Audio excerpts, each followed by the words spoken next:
here and then a ton way back there. I am proud to be here this morning. I was here last night at midnight. Who was here last night at midnight? These 7 people who are drooling. It was a late night, but it was a fun night. We sat, we laughed. We had a great time. We talked about the God experience. We talked about the elements of why we're here and what this festival represents. And I came here to bring a little laugh, a little crazy comedy. But this is the morning. So I'm going to tell you a story this morning. Little different than maybe what you're used to seeing me as a comedian. Though I hope there's some funny parts. This is a true story. Are you ready? I said, are you ready?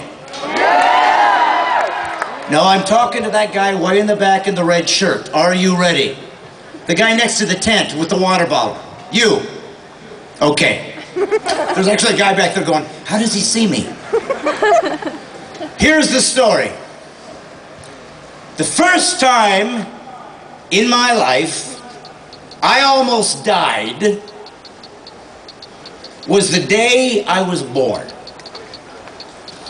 I was born in a little town called Bremen, Indiana.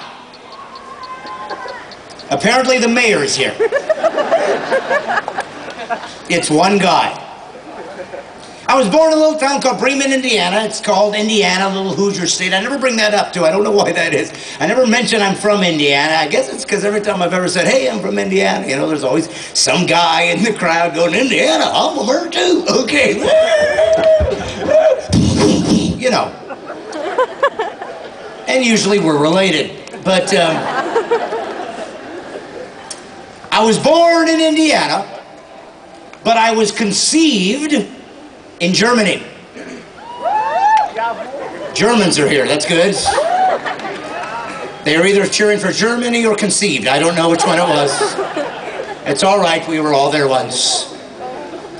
Seems that my dad was in the army, and from a little town, he got into the army and was shipped to Germany back in the 50s. He was actually there the same time Elvis was in Germany, though my dad didn't get nearly the press that Elvis got because he couldn't dance.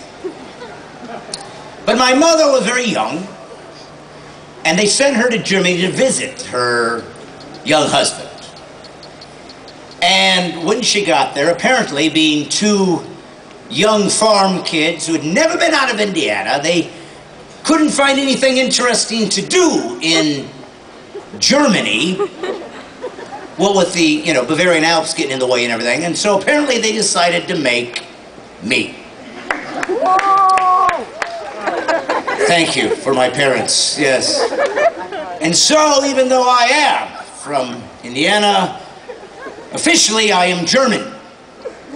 Which is probably why growing up my favorite food was strained bratwurst, and as I look out at you people, it's obvious you're inferior. But I was born in Germany. But here's the interesting thing. When I was conceived, my mother did a very evil and devious thing. My mother prayed to God and said these words: Father, if you will give me a son, I promise I will dedicate his entire life to your service. Do you hear what I'm telling you? Without my permission, without consulting me, my mother told God, if you make him into a son, I give him to you. And here's the interesting thing about God. If you give your children to God in the womb, he actually takes you seriously. Committing your children in the womb to God is like being made in the mafia. God doesn't let you out until he kills you. And so, I was in fact born in Indiana, but it wasn't easy. Because I believed that at the moment my mother said, "This is yours," God at that second gave me every gift I was ever going to have.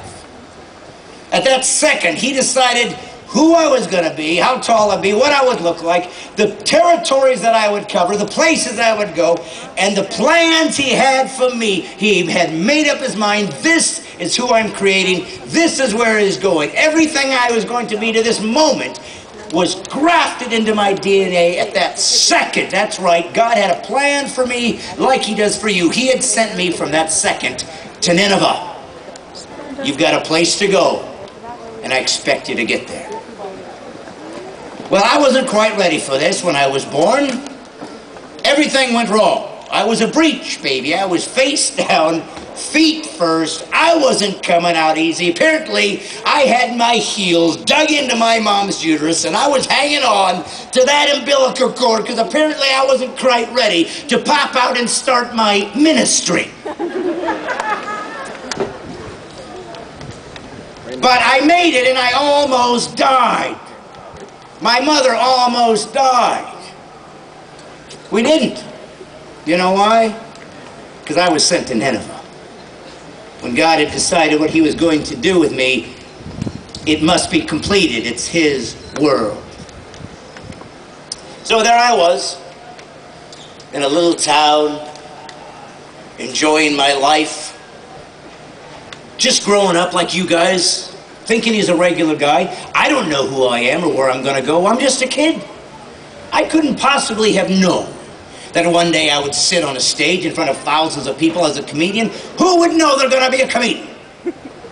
That's ridiculous. Who wouldn't even know that's a gift? Who would even know that's something God would want me to have? Though I should have had an inkling, because I wrote my first joke in kindergarten. I remember it to this day. I was 6 years old, I'm in kindergarten, and the teacher decided on a Friday that she was going to have a show and tell day, a special extemporaneous day where kids were going to do something unique. And she decided we were going to have a puppet show.